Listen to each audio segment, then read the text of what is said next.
Can you tell me a bit about where you're from, Anna? Yeah, I'm from Greensboro originally. I went to Chapel Hill to study religious studies and fine art.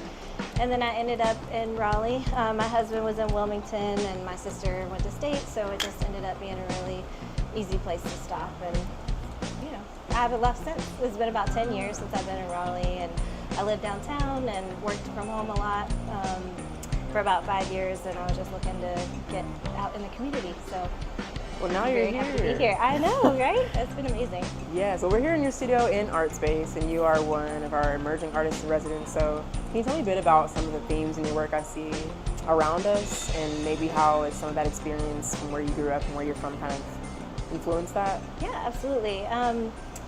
I think larger themes in my work are mostly growth, maybe a little bit of positivity, but that's not exactly right. I would say more self-actualization. And kind of what I've used as my overarching inspiration for a lot of that is light. And I have pushed that in several different ways, which is why you see kind of a lot of different work. I kind of run the gamut. Light used to just be a visual inspiration for me. So it was very abstract, geometric, going through the prismatic color wheel, all of that, just enjoying all of the color theory of light and the more modern, minimalist, geometric, like reflections of light, all of the shapes and everything that you pull from variations of light, observed light. I started doing these cyanotypes where light would actually kind of paint the background for me, and I like that. I think that's a beautiful evolution of a piece where it's kind of imbued with the light of its birth, and then you can take visual cues from the place you did the cyanotype and bring that back in on top in painting. So all of that has kind of informed my process as well, that whole evolution. Yeah, I know that you've talked previously about how like your body of work might change depending on like where you are at the time, or when you used to live somewhere else, there were a lot more like vegetation and flora popping up in your work. And now that you're at Art Space, we have cyanotypes of the stair rails. So do things like that, are they incorporated in your process, or what is your process like, I guess? Sure.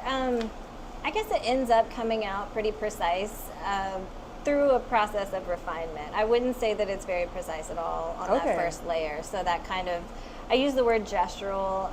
You can just kind of see, this is a raw cyanotype, and because it was done on this watercolor paper instead of one of these pre-treated fabrics, you can see where I laid the chemicals down. You can tell there's drip marks where this was laid out on the ground, so there's some gravity to it. It's very fluid. You can see the movement of the watercolor chemical that's laid out. And that's a pretty chaotic process, almost by design, to your point. In the same resolve, this piece over here, the larger cyanotype of this stairwell for Art Space, it looks like a rib cage, and that skeletal, when you walk in the building, if you ever have, that's the first thing you're struck by is this beautiful piece of architecture that is literally the skeleton of the building.